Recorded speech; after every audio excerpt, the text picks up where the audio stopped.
బావ మరదలు దేవ తన మరదల్ని ఎంతో ప్రాణంగా ప్రేమించాడు.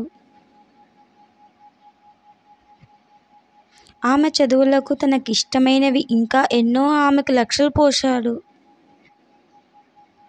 దేవ మరదలు చిన్నప్పటి నుంచి ఎంతో అన్యోన్యంగా బావ లేనిదే ఉండలేను అనే మరదలు.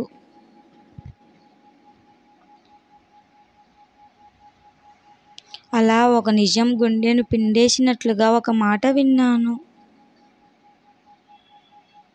మా మామయ్య మరదలితో నువ్వు మీ బావని వదిలేసేయ్, నువ్వు బావని పెళ్లి చేసుకుంటే నువ్వు ఎప్పటికీ సుఖపడలేవు అని మామయ్య మరదలితో చెప్తుంటే నేను రహస్యంగా విన్నాను.